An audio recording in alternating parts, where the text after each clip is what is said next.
Okay, what gets me some of the time is there's a plethora of cathartic motivational heroes or villains or any kind of person in between out there for people to follow. Again, the most blatant obvious example is you want cathartic motivational, then even Guts fits that.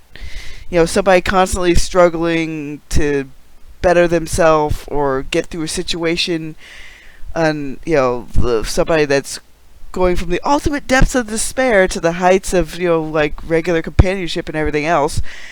It's easy to find characters like that.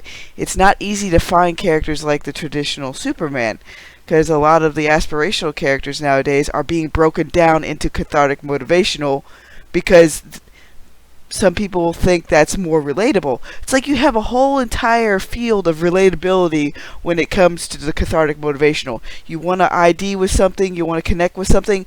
Plenty of characters can do that. There's rare, precious few true aspirational, iconic archetypes to follow nowadays, and the ones that still exist are constantly being deconstructed and broken down because some think like, oh, this character's too boring, or no, it's not realistic that this character should be such a goody two-shoeser or something like that. It's just, but that's the whole point of an aspirational hero. They're supposed to be so many levels above, so that way it galvanizes the sidecast and everybody else who's reading about them to try to reach even a partial point of that level. To try to be kinder, or try to be more heroic, or try to be more faithful to something, or try to stand for something. It's sometimes it just gets me. It's like I understand why cathartic motivational is more appealing to a lot more people, but you need the aspirational archetype for them to measure themselves against, to climb higher and higher and higher. That's the reason why the My Hero Academia stuff works with All Might. He's kind of like a mix because he has when his power fades, he becomes kind of like that more physically broken character. But even they understand like what an actual aspirational archetype needs. They can be likable, they can have some relatability factor, but it's not required. They don't have to be relatable as in humanized, I prefer the aspirational to be likable, to have core values that they won't waver from, and a sense of self that they won't waver from. That's all I really need. But the all the other stuff that's coming out, they're constantly deconstructing the Superman setup because, one, a lot of those creatives don't believe that we can ever reach a Superman point, which, yeah, we can't, but it should still be there to galvanize people to act better, be better, do better, to reach some sort of end goal where you're a better version of yourself, or however much you can be. It's not meant that we're supposed to reach up and be like, yes, I am exactly like Superman. It's like, no, it's supposed to inspire you. And you know what? I'll take Fanman's term for it. Hobo of Steel doesn't inspire me. I know there's a lot of people that do love it, but nope. Completely, nope, doesn't even work. It would have worked better as like more of a Marvel Sentry movie, I imagine.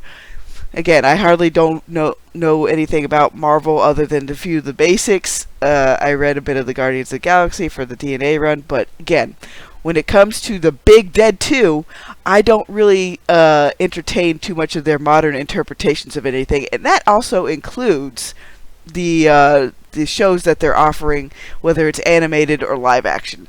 It's just, I'm not gonna do it. It's just bleh. Bleh, say. And people can disagree with me if they want, but I'll also disagree with them. Again, you have a whole entire buffet of cathartic motivational. Why in the hell won't you leave my aspirational heroes alone? They're there for a reason. It's the reason why I have to keep writing. Now, granted, I know my series won't appeal for everybody. It's not supposed to.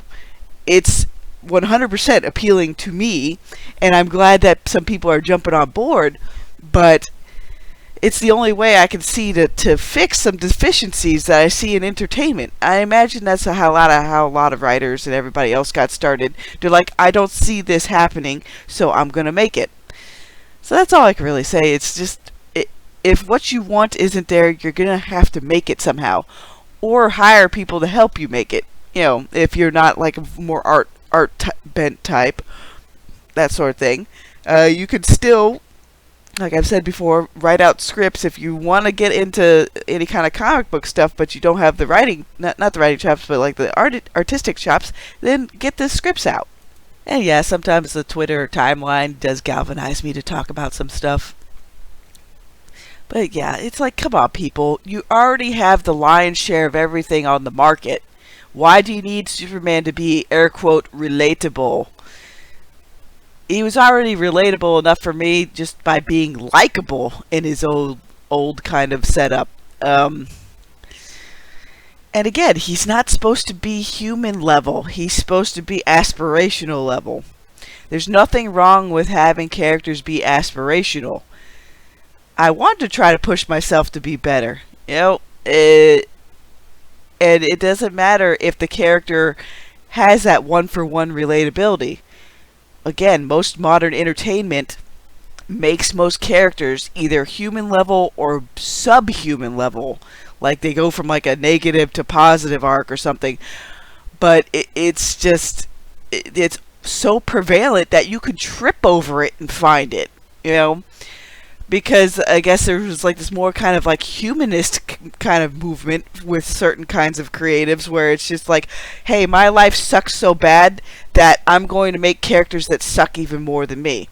It's again, that nihilistic kind of worldview, which I'm pushing against. Is like, yes, real life does suck. Real life has its ups and downs.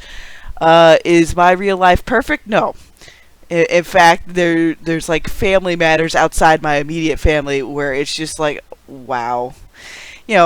Still, I don't focus on that when it comes to my writing. I focus on what I want to see and what I want to escape to every once in a while, just to escape the 24/7 cycle of, well, let's see, gotta go to work, gotta do bills.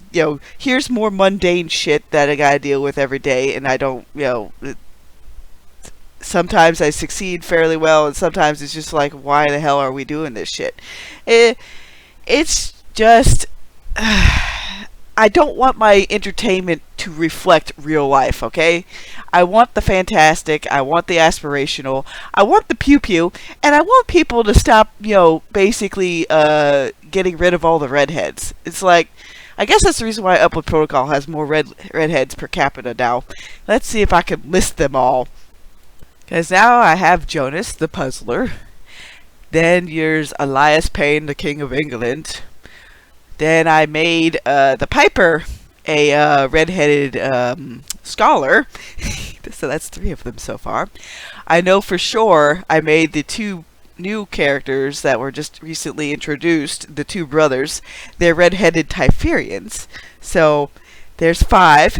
There's also Quivera, Gino's sister, who's also a redhead with those lovely green eyes. So that's 6 of them so far that I could name right off the top of my head.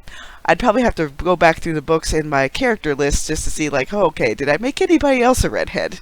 Because again, they're an endangered species when it comes to entertainment nowadays.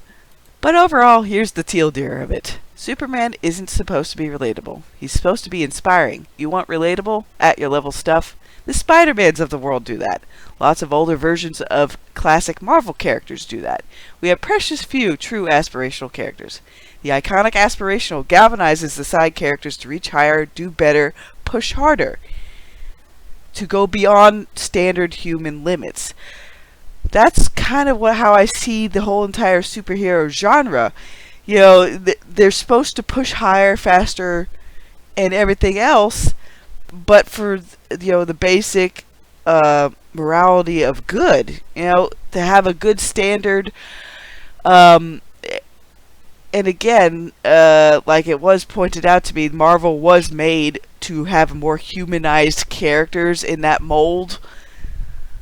But since both of those companies want to become like, well, but since basically DC wants to be Marvel and Marvel's just Marvel, you know, it basically it throws everything out of whack. That, and nowadays, since westernized comics concentrated so much on the cape and spandex crowd and breaking it down and deconstructing it, nothing else has really grown from it. All that's spiraled out of westernized comics is deconstruction and fatalism. And tomorrow's gonna suck, and we suck as humans. So yeah, I'm gonna try to fight against that with my writing. Have a good day, everybody. P.S. As I was ending this recording, somebody else made a very good point. Mr. Boone. The characters aren't supposed to inspire us to be better people anymore. They're supposed to help us excuse our misery and never change. That is what wallowing in postmodernism nihilistic entertainment does. And even though, I would say between the ages of 24 to like 28 or even 29, I was wallowing in stuff that, you know, nowadays I'm just like I wouldn't even take a look at or a second look at anyways. And as I said in an earlier post at one point, there's a point to Berserk's violence. I don't, consume it that often. I'll take a look-see here and there to see how some things developed.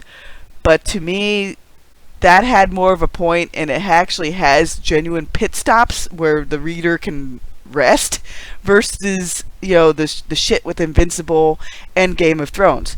Those two are just violence and gore and titillation, and not even titillation in the terms of like nudity, even though there's some nudity in both. It's more to titilize the whole slasher mentality. Again, this is just my opinion, but this is exactly how I view it. It's there to be in your face gore, despair, violence, and everything else just for the sake of it. It's not there to make any kind of story point. A lot of places try to be Berserk, or a lot of writers try to do Berserk without really understanding why people even read Berserk. Even, me every once in a while.